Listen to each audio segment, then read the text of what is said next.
Bom dia, pessoal. Alô, alô. Sou Rodrigo Oliveira, estou secretário de Saúde de Niterói. Vou esperar aqui o pessoal chegar. Salve, salve, salve. Vamos começar aqui a live.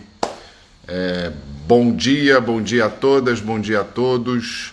É um prazer enorme estar aqui, ainda mais com esse assunto que está todo mundo tão ansioso sobre ele. Vacinação e a vacina do coronavírus. Eu vou receber aqui o André Siqueira. Ele, além de um grande amigo de mais de 10 anos, mais de 15 anos, na verdade, conheci ele, nós dois estudantes de medicina. André é médico infectologista. Aliás, pode aparecer aqui, André, dá um oi para a gente já te colocar na conversa. Mas André é médico infectologista do Instituto Nacional de Infectologia, da Fiocruz, é médico pesquisador lá, foi formado em medicina pela UNB, fez residência em infectologia, mestrado e doutorado, fez doutorado na Inglaterra, na área de medicina tropical, e tem dedicado a vida dele a trabalhar com doenças infecciosas e doenças febris. Ele vai falar um pouquinho sobre ele também, mas principalmente vai dar pra gente um panorama sobre Salve Grande Bira Marques, grande companheiro, pra gente dar um panorama um pouco rápido, papo de 15, 20 minutos, papo de 30 minutos no máximo de conversa, para a gente começar a ter uma noção sobre como está essa questão do coronavírus, especialmente a questão em relação à vacina. André, além de ser um baita pesquisador, um amigo, ele é o coordenador da pesquisa fase 3 da vacina Coronavac, que está sendo realizada em Niterói, que é a única cidade do estado do Rio de Janeiro que está realizando esta pesquisa fase 3 em parceria com o Instituto Butantan e com o Instituto Nacional de Infectologia da Fiocruz. Quero continuar dando oi aqui, grande Rudá, Felipe, Gilson, Gisela, diretora do Hospital Oceânico, grande guerreira. Beijo para todos e todas do Hospital Oceânico. Mariana, Joyce, Dora, grande guerreira do SAMU. Tô vendo todo mundo aqui, mas não tô vendo o André. Cadê o André? Acena aí, André.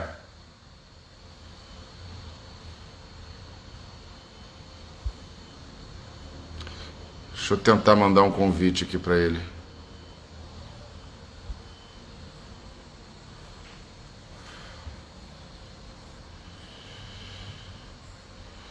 Alô, alô, vamos lá. Grande Bruno Ribeiro, grande companheiro. Manda um pedido para entrar, André.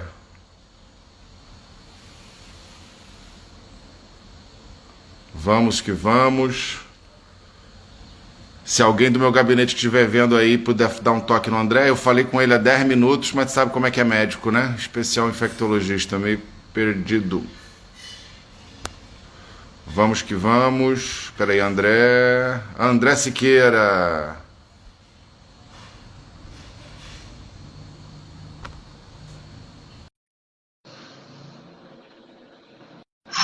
Ah, achei você, André. Espera aí, não vou perder você não. Aê! Todo. Desculpa, nada. Eu tô aqui na Sérgio Arouca, veio um paciente, eu acabei tendo que atender. Não, com certeza, com certeza. E é sempre essa expectativa, né? A gente sabe direitinho como é que vai fazer, mas sempre dá essa expectativa. André, quero agradecer a todas e todos que estão aqui agora assistindo a gente. Mas também quero apresentar você, André, e já passar. E a primeira coisa Interessante é que o André está fazendo essa live lá da nossa Policlínica Sérgio Arouca, que é a base do estudo clínico, de alguns estudos clínicos, mas também o estudo fase 3 da vacina Coronavac. Mas aí, André, eu já falei um pouquinho de você, que você é médico, infectologista, formado pela UNB. Você fez o mestrado no Amazonas, né? Fiz mestrado em Londres, o doutorado no Amazonas. Isso, e depois foi para a Inglaterra, né? Passou um tempo lá com o Instituto de Medicina Tropical. Isso, exato. E agora coordena várias pesquisas lá no Instituto de Infectologia, onde você é pesquisador. Vamos que vamos, André. Primeira pergunta, para começar do começo. O que é uma vacina? Como é que a vacina funciona, caro doutor? Então, agora a gente tem que falar das vacinas, né? Então, as vacinas é, são, acho que a gente pode colocar como um dos grandes benefícios da humanidade, né? Uma das grandes invenções pela quantidade de vidas salvas. Mas elas consistem em a gente administrar algum componente que seja uma parte de um agente infeccioso ou semelhante ao agente infeccioso para estimular a resposta imune contra aquela doença, né? Então, aí ela pode ser tanto um pedaço de um vírus, de uma bactéria, pode ser um vírus enfraquecido, né, que ele vai estimular a produção de anticorpos e das nossas células para combater aquele agente infeccioso. Então, Entendi. Então, só voltando um pouquinho. Vacina, então, na verdade, ela é algo que a gente coloca no nosso organismo para estimular o nosso organismo à produção de anticorpos, principalmente IgG, né, o de memória, para que quando a gente entre em contato com esta doença infecciosa, o nosso corpo consiga reagir e não desenvolva a doença ou não desenvolva formas graves da doença.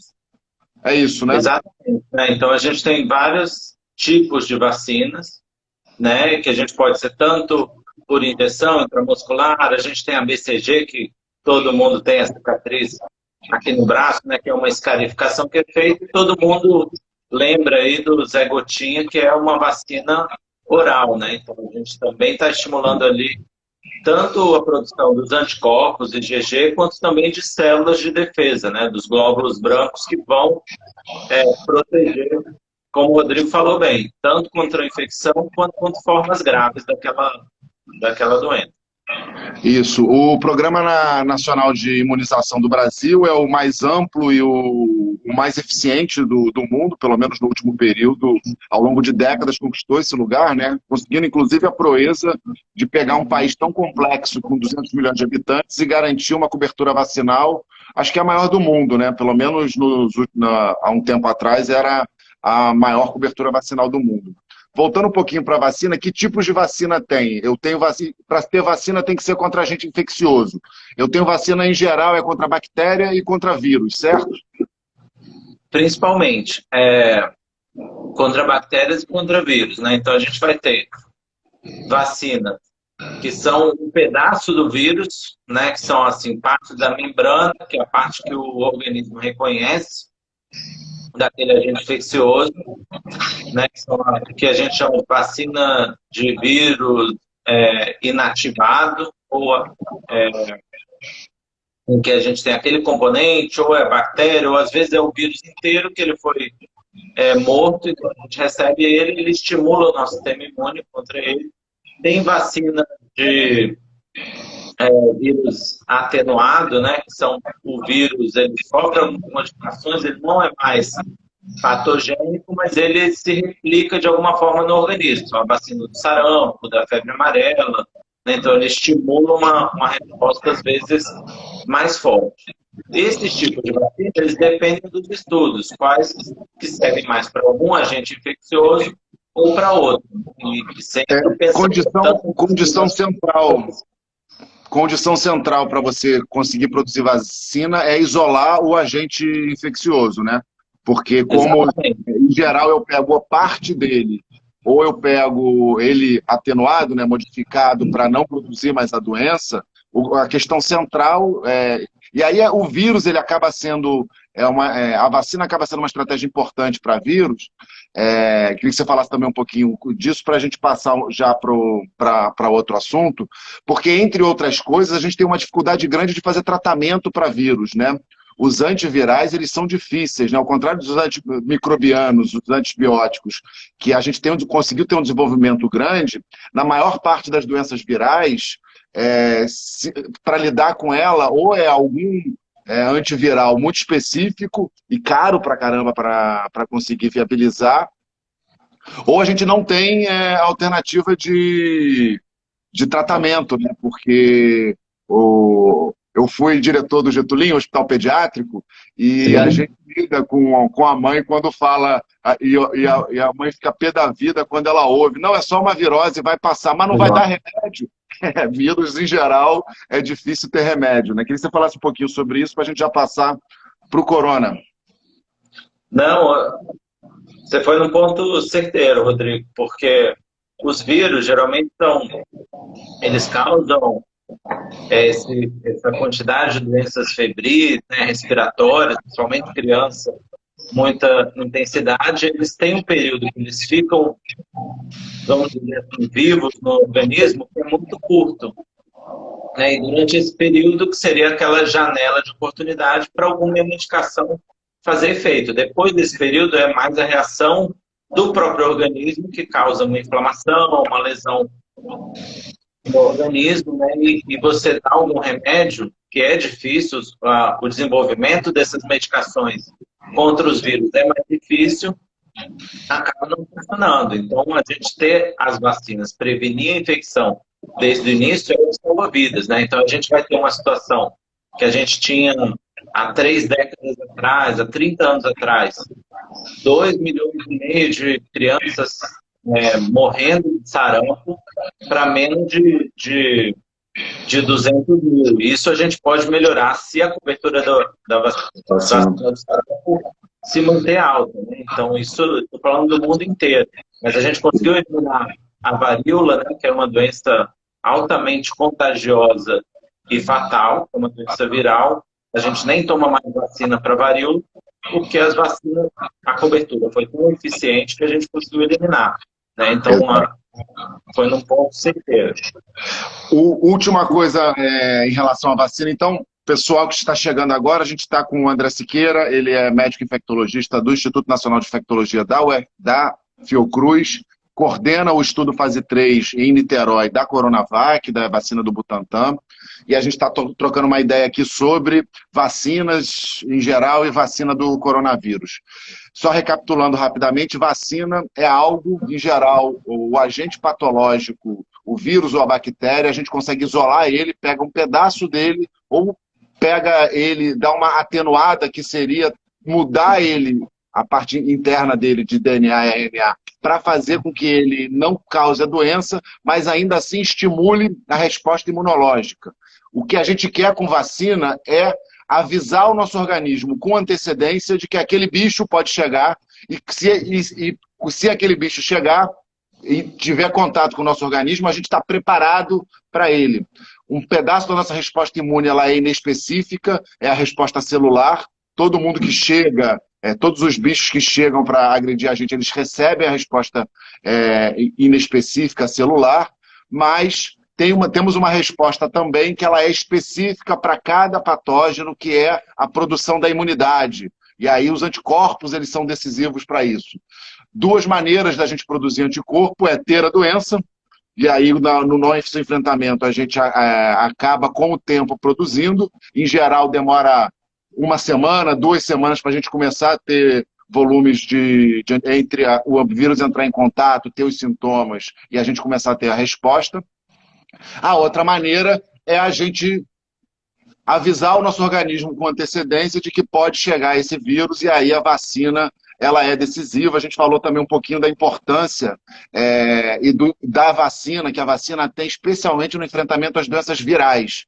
Queria só fazer mais uma pergunta, porque a vacina, o pessoal falou bastante de forma errada sobre imunidade de rebanho, apostando numa infecção generalizada da população, o que seria dramático, mas tem uma pedaço da proteção da vacina, a vacina da polio deve ser o caso clássico disso, que ela é uma vacina, que a vacina, eu tenho uma aposta na proteção individual de quem toma essa vacina, mas essa pessoa protegida, como o vírus, ele precisa, ele não é um ser vivo autônomo que fica solto no espaço muito tempo, ele precisa de pessoas e de organismos que ele possa infectar o tempo inteiro. Então, eu queria que você falasse um pouquinho sobre isso, sobre como me vacinar é também proteger a sociedade. Você falou, por exemplo, da vacina da varíola, acho que é o caso da polio, né? Também ele é que também está erradicada no Brasil, que ele é um caso importante para a gente compreender o significado do que é ações individuais, ou seja, tomar a vacina, podem significar também do ponto de vista de proteção coletiva e da sociedade. Excelente.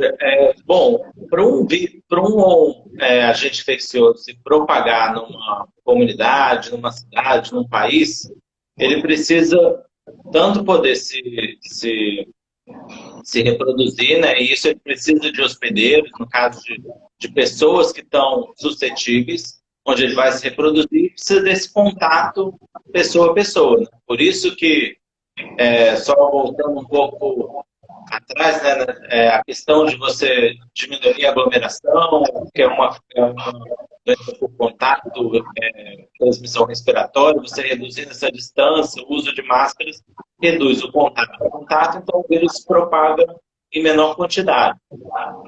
E a outra forma de diminuir essa transmissão é com as pessoas protegidas, imunizadas contra aquele agente infeccioso. Então, dependendo da taxa de transmissibilidade de uma doença, né, a cobertura vacinal, a proporção da população que está imunizada vai reduzir a chance daquele agente se propagar. Né? Então, por exemplo, o sarampo, que é um vírus extremamente transmissível, extremamente infeccioso.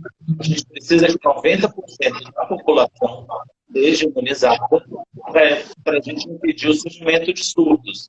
Né? Isso é algo que a gente ganhou de uma cobertura vacinal. Você comentou no início sobre o PNI, né? E o PNI, de fato, é um programa fantástico, né? Revolucionário por causa disso. No momento que a gente tem uma cobertura efetiva, a gente impede que o vírus se transmita. Isso é importante, né, do ponto de vista coletivo, porque nem todas as pessoas que receberem a vacina vão ter totalmente protegidas, e a gente tem que lembrar que tem pessoas que não podem tomar aquela vacina por algum motivo, ou porque elas têm alguma imunodepressão, porque tem alguma comorbidade que impede que elas tomem, então elas são muito novas, né? Então isso é o caso, às vezes, do sarampo, né? Se a gente tem uma proteção contra o sarampo, a gente está protegendo os recém-nascidos até 9 meses de idade, que eles não vão tomar até um ano, eles não tomam a vacina.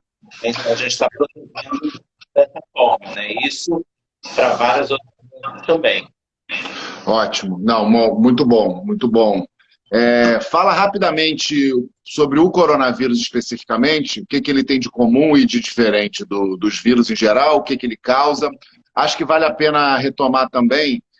Eu tenho falado com algumas pessoas ainda não sabiam disso, que o quadro grave do coronavírus ele é pós-infeccioso, né? Ele é a geração de uma resposta imunológica. Queria que você falasse um pouquinho sobre a fisiopatologia do coronavírus e também dessa categoria, quais são os vírus, para a gente já engatar no assunto principal, que é o panorama aí da vacinação do coronavírus no mundo. Então, o coronavírus é um grupo de vírus, né? A gente tem vários centenas de vírus que tem esse nome coronavírus. Já existiam 4 que circulavam bastante entre os humanos, causando resfriado comum, né? Então, você comentou lá no titulinho várias daquelas viroses que as mães reclamam que as crianças vão para a creche. E eram por coronavírus. Esses 4 coronavírus que a gente chama de endêmicos, a gente pode falar de coronavírus comuns, né? Que circulavam causando resfriado, nada muito grave.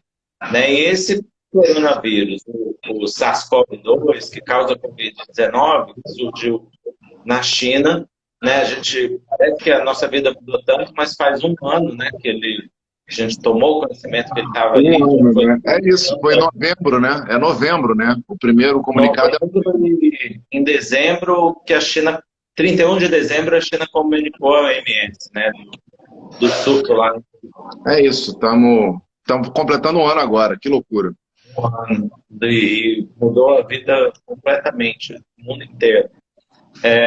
E assim, a gente ainda tem algumas coisas que está aprendendo sobre ele. Então, é um vírus que é transmitido pela via aérea. Então, a gente sabe que ele pode começar a ser transmitido antes dos sintomas, e mais ou menos 10 dias até o fim dos sintomas. Então, esse é um período crítico, né, para a transmissão. Por isso que a recomendação das máscaras é importante, porque a gente pode não estar tendo sintomas e já está transmitindo para alguém. Então, a gente usar máscara se protege, mas também está protegendo aos demais.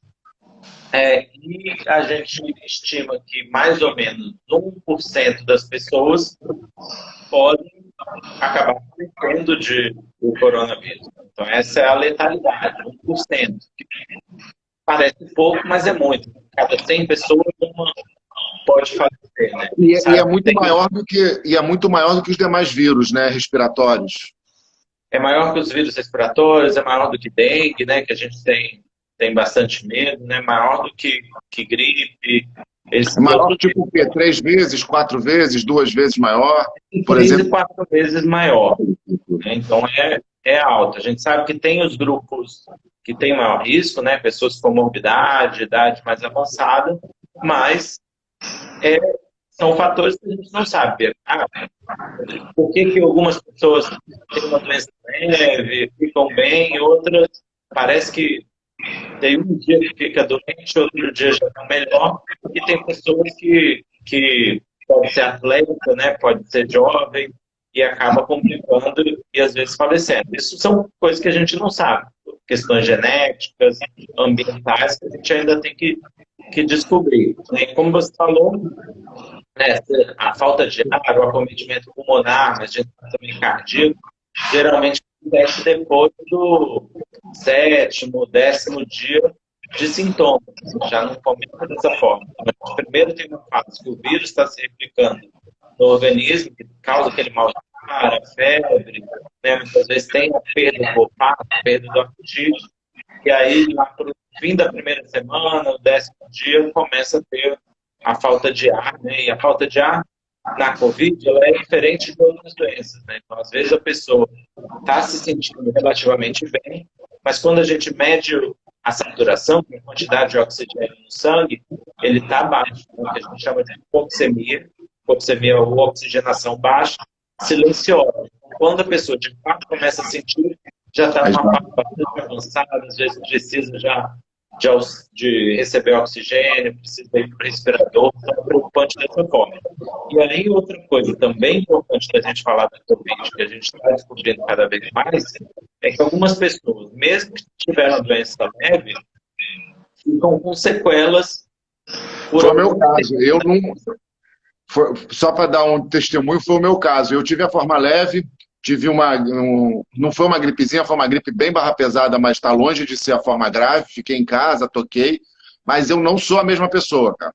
Eu ainda preciso passar por um processo de reabilitação aí pulmonar, porque eu ainda me canso fácil, um processo inflamatório persistente, dores no corpo. Olha, é a doença desgraçada, porque e aí tem esse debate também, que eu acho que é um próximo debate para a gente fazer, mas aí já para o ano que vem, ou semana que vem, que é o debate do pós-Covid. Mas vamos passar rapidamente. Antes, queria dar um abraço na Cláudia Azevedo, Filinto Branco, queria dar um grande abraço no meu amigo médico vereador Rodrigo Fará, é vereador na Câmara de Vereadores de Niterói e está na linha de frente combatendo o coronavírus em vários locais, atendendo nosso povo nos centros de triagem, de atendimento. Ingrid Dávila, grande Bruno Sasson, Andréia Mello, um beijo a todas e todos.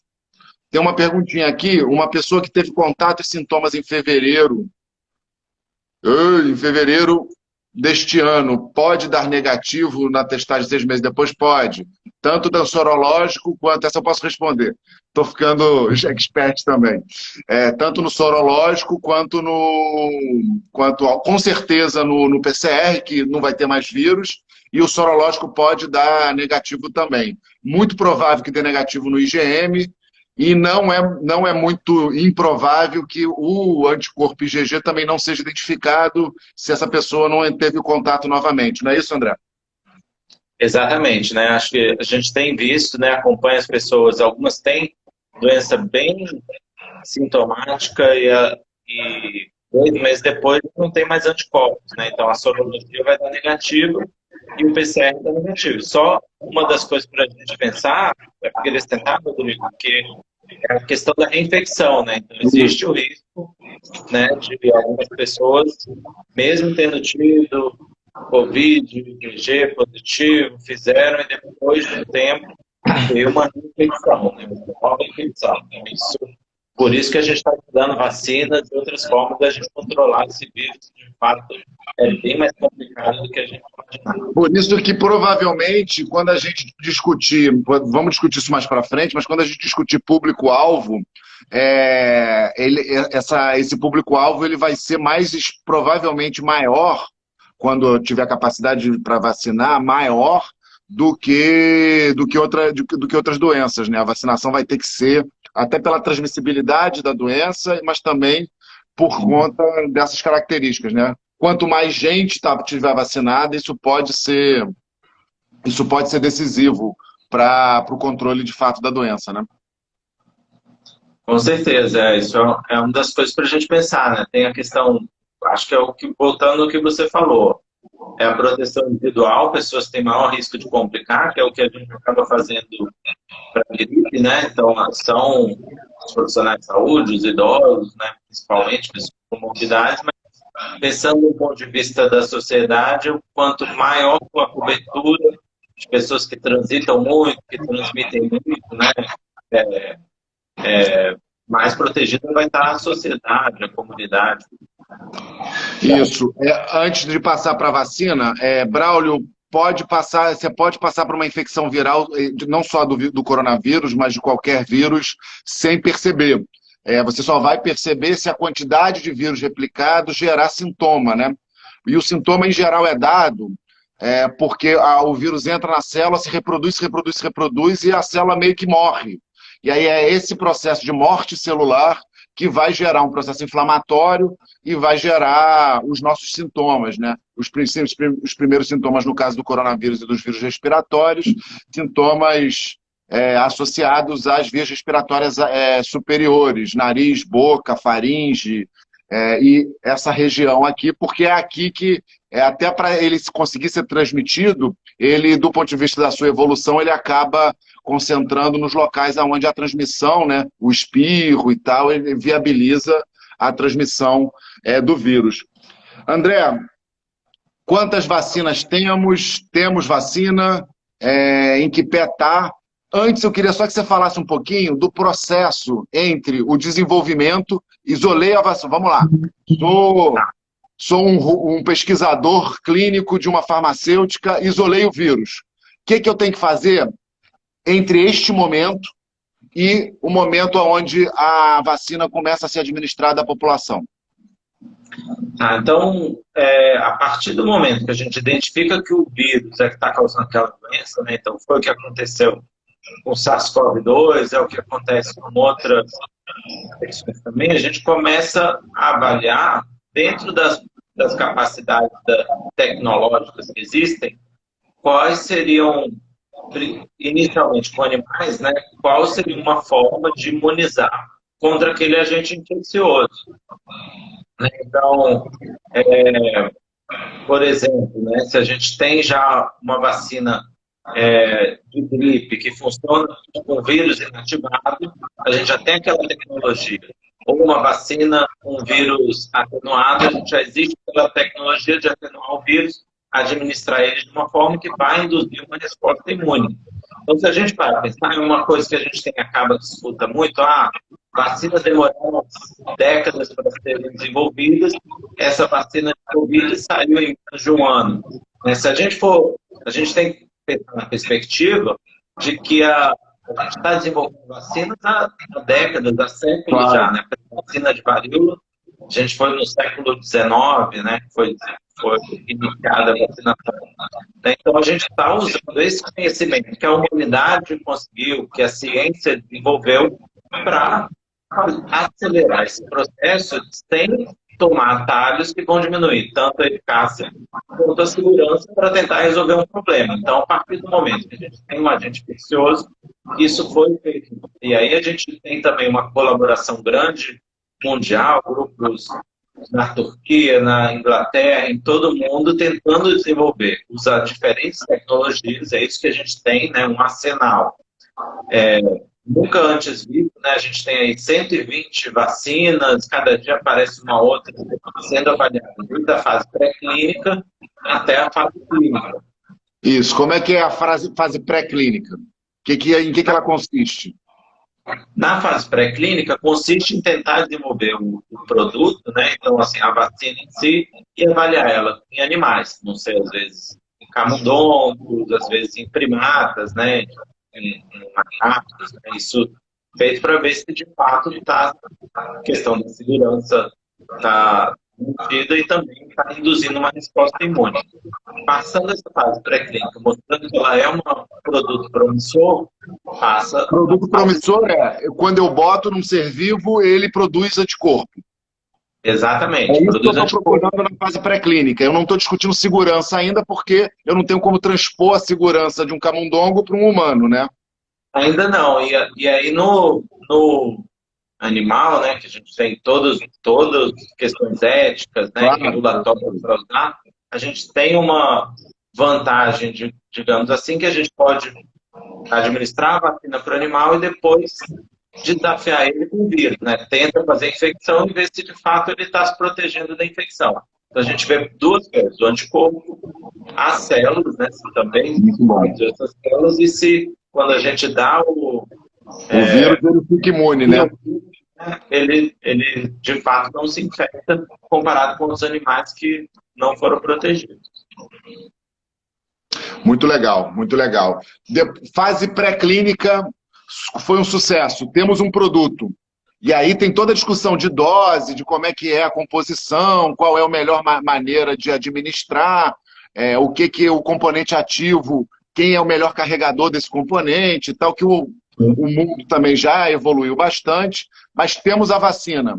Quais são as fases agora? A fase pré-clínica é a fase 1 ou a fase 1 é a partir da clínica?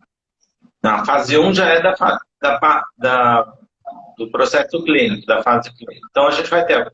Na fase 1, a gente está interessado principalmente na questão da segurança. Então, ela é administrada a poucos voluntários, sadios, né, sem nenhuma comorbidade, geralmente, que a gente vai avaliar, mas às vezes eles vão ficar internados, trabalhar de uma forma bastante meticulosa, se não há nenhum evento adverso preocupante. Entendi. Né? Então vamos lá. 30, até 50. Então vamos lá. Fase pré-clínica, encerrei. Tenho um produto efetivo, ou seja, que produz resposta imunológica em seres vivos. Agora, fase 1. Eu preciso saber da segurança, porque eu não posso colocar para voluntários humanos algo que eu não tenho alguma certeza, ou maiores, né, uma quantidade maior, que eu não tenho certeza de que não vai desenvolver. Então, eu pego poucas pessoas, monitoro elas muito e faço o teste. Fase 2. Deu tudo certo, não aconteceu nenhum evento adverso grave. Fase 2. Fase 2, isso já é ampliado para cerca de centenas de participantes, e aí a gente vai continuar avaliando a segurança, isso é constante no processo, e já avalia, no caso das vacinas, a resposta imune. Então, não necessariamente a proteção, mas já ser a produção de anticorpos, se às vezes há uma diferença, avalia um grupo recebe só uma dose, outro recebe 2 doses, e ver se a produção de anticorpos é maior de um jeito ou de outro, se é comparável, se a gente pode usar só uma dose ou duas. Né? Então, a fase 2 foca nesses indícios de proteção, né? Que é a produção de anticorpos e a resposta das células. Legal. Perguntaram aí, inclusive, se é quantas doses. Varia muito do tipo da vacina e justamente da fase 2, né? A fase 2 é que a gente vai tentar identificar qual é a melhor forma e lógica de administração da vacina para eu conseguir ter a melhor resposta, né? 1, 2 doses, 3 doses, uma dose depois de 6 meses, uma dose depois, a segunda dose depois de 15 dias. Para a gente caminhar para o encerramento, o que é a fase 3 e como é que está o panorama das vacinas no mundo? Ótimo. Então, a fase 3 já são estudos grandes, com milhares de participantes, e aí o foco é a eficácia da proteção daquela vacina. Então, são estudos mais longos, mais complexos, porque a gente quer ver, comparando pessoas que foram vacinadas com as que não foram vacinadas, se as vacinadas, de fato, tiveram menor risco, tanto da infecção quanto de doença grave. Né? Então, a fase 3, ao contrário da fase 1 e 2, eu vou saindo um pouco do laboratório e passo para a estatística, né? Para começar a ver na comunidade se eu tenho, de fato, proteção de quem tomou vacina comparado com a população em geral, que é quem não tomou vacina. É um pouco isso, né, André? Exatamente. Então, a gente vai ter o grupo dos vacinados, não vacinados, e vai comparar a incidência da doença nos dois grupos. A gente quer ver, e a gente vai chegar numa proporção, que é o quanto que aquela vacina, de fato, protege contra a infecção. Então, são esses números que a gente vê na notícia. São proteção de 90%, 70%. Então, é isso. Você compara o número de infecções em quem não tomou vacina contra quem tomou a vacina e chega nessas proporções, né? Ótimo. Fala um pouquinho das vacinas, pelo menos das mais coisas, diferenças, semelhanças. A que você está coordenando o estudo, a Coronavac, ela é vírus atenuado, correto? É um vírus inativado, então o vírus já está, é o vírus inteiro, tudo morto. Então é a mesma tecnologia semelhante ao que é feito da vacina da gripe, né? O Santana, inclusive, produz a vacina do PNI, né? E várias outras, né? Então é uma vacina que a gente não está dando nada, vai estar se duplicando, né? E você está estimulando a resposta imune a todos aqueles componentes do vírus. A gente tem a vacina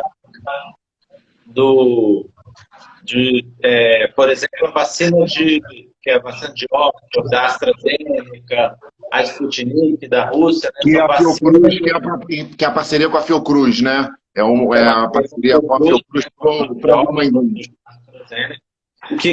Como é que ela é feita? Eles pegou um outro vírus, que é um adenovírus, né? Um vírus que não causa doença em humanos, mas ele se replica e se colocou componentes do vírus, do coronavírus, né? Uma membrana, alguma coisa dentro dele, para o organismo conhecer o coronavírus. Isso, aí ele se reproduz ali dentro do organismo e causa também, aumenta, de certa forma, a resposta imune, né? Então a gente administra o que a gente chama um transporte, né? Um transporte usa esse vírus que não causa doença, nem altera o nosso organismo, vamos deixar isso bem claro, as vacinas não têm essas características. Nem o DNA, né? Não altera DNA, não altera nada do nosso organismo, só produz uma resposta imune. Exatamente. E na questão do vírus da vacina da Pfizer, que está sendo dado nos Estados Unidos, na Europa, na Inglaterra já, né, que é uma vacina de RNA. RNA é um pedaço de material genético que não entra no DNA das pessoas, mas a maquinaria da célula, ela lê aquele pedaço ali do RNA e produz proteínas da membrana do vírus que vão vão ser imunizantes, né? Então ele vai absorver aquela proteína e vai produzir os anticorpos contra ele.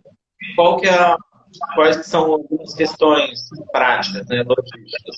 O RNA, ele é uma molécula que se degrada muito facilmente.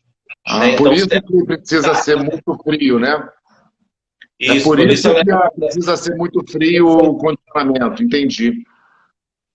Eu não sabia. Porque se tem uma temperatura ambiente ou até menos 20, ela acaba se degradando e quando a gente for administrar, ela não tem nada. Então, essa é uma das questões.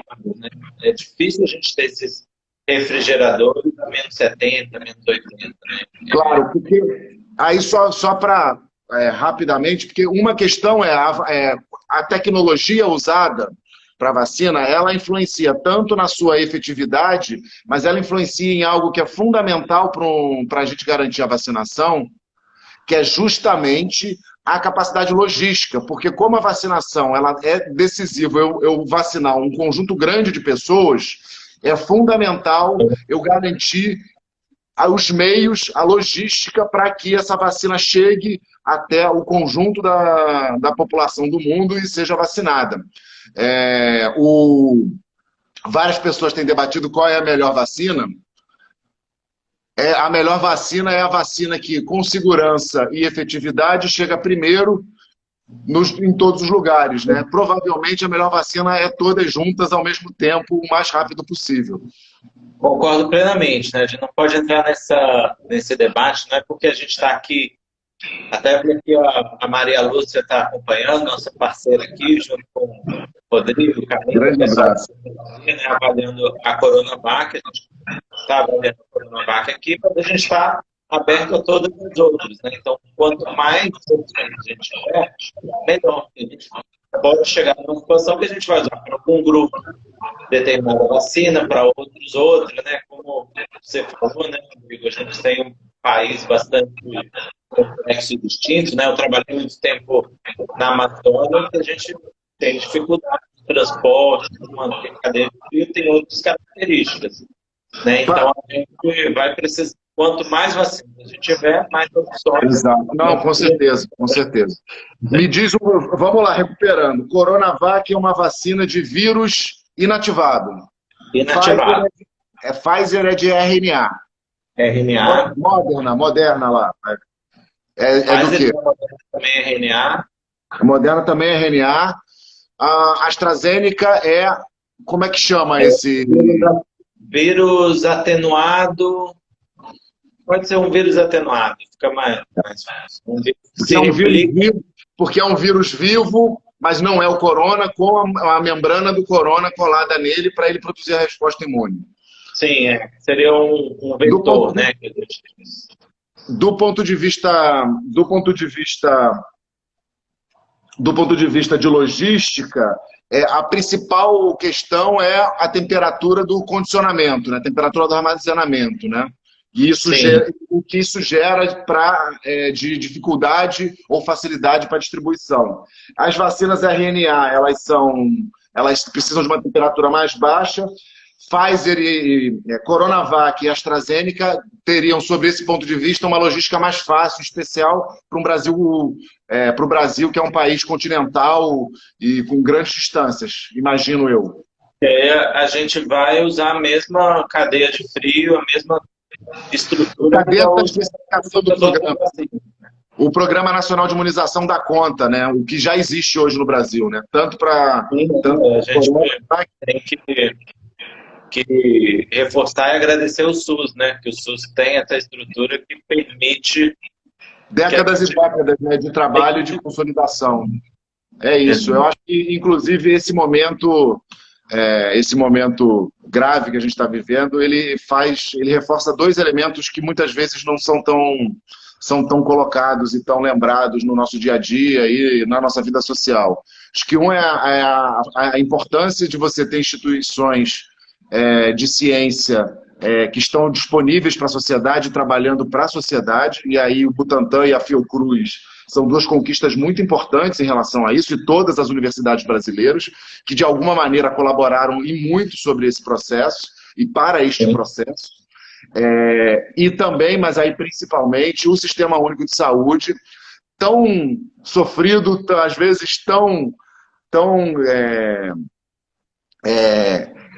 com tanta reclamação, com tanta crítica, mas com tão pouco dinheiro e com subfinanciamento importante, ele hoje é a infraestrutura sobre a qual a resposta para salvar as vidas vão ser colocadas, né? Porque a nossa experiência de décadas e décadas no maior programa de vacinação do mundo, eles dão as condições hoje para o Brasil, assim que resolver a questão da aquisição das vacinas e de sua logística, de fazer um processo de vacinação rápido, como foi, por exemplo, a vacinação do H1N1, como é a nossa altíssima cobertura de sarampo, de pólio e por aí vai. Meu amigo, se despede aí do povo, está na hora para gente encerrar. Eu queria agradecer, né, a oportunidade aqui de participar da sua live, mas agradecer bastante o apoio da Prefeitura, da Secretaria Municipal de Saúde de Niterói. Na verdade, um apoio, uma parceria, né? A gente está junto, acho que o que é importante é pesquisa associada ao SUS, à saúde pública, né? Então a gente tem um objetivo comum com diferentes abordagens, mas para chegar no objetivo de melhorar a saúde da população. Então, Niterói está caminhando num processo que a gente gosta e está sendo reconhecido por isso. Tem muito ainda para avançar. Agradecer a parceria aqui, a nossa equipe da Fiocruz muito bem acolhida aqui na Policlínica Sérgio Arouca. Então, agradecer de novo a Maria Lúcia, a equipe toda, e Rodrigo, Camila, todo mundo. Eu acho que a gente tem muita coisa para fazer e vamos juntos avançar. Obrigado, meu querido. Queria agradecer muito também, André e Fiocruz e todas as instituições, a UF também vale a pena destacar aqui, seus pesquisadores e professores, mas queria agradecer, André, muito a parceria. André foi um parceiro de primeira hora, um dos conselheiros na madrugada que me orientou do ponto de vista científico em toda essa empreitada contra o coronavírus. Queria agradecer muito a parceria. Também acho e estou muito animado com as perspectivas não só dessa parceria que vai dar um fruto importante, mas de todas as outras parcerias que estão engatadas e já rodando no dia a dia das pessoas. Uma coisa que o André não falou aqui, que ele deu plantão no Hospital Oceânico também e ajudou o conjunto de trabalhadoras lá, em especial no processo de implantação, foi muito importante isso também. A gente segue nos próximos dias e semanas, a gente vai ter mais informações sobre todo o processo de vacinação do Brasil, do estado do Rio de Janeiro, mas obviamente também de Niterói. O que eu posso adiantar agora é que a gente está trabalhando intensamente para garantir toda a logística para vacinar o mais rápido possível, com segurança, a nossa população. Com qual vacina? A vacina que chegar primeiro, com segurança e com efetividade. A gente não vai politizar um debate tão importante para a vida do povo brasileiro como esse, como não foi politizado até então, né? A vacina nunca foi politizada nesse país e ela precisa sair dessa pauta política e a gente precisa construir uma relação de cooperação entre todos, porque nós estamos falando de vidas e da nossa capacidade de resposta e também para a gente virar a página, aprendendo com os aprendizados que a gente teve nesse período, mas virar a página e retomar de forma com alguma normalidade a mais a nossa vida, o nosso cotidiano. Queria agradecer muito a todas e todos. O vídeo ficará disponível. Eu espero, eu acho que eu consigo deixar ele gravado aqui no Instagram, mas quero agradecer a todas e todos o debate, agradecer muito, André, pela cooperação, pela parceria, pela amizade e pelo companheirismo de luta. Beijos e beijos, pessoal. A gente se vê na próxima, não sei ainda quando, mas eu vou tentar organizar com alguma sistemática e alguma frequência esses bate-papos aqui, que esse é o segundo e até agora está muito bom, né? Beijo enorme, pessoal.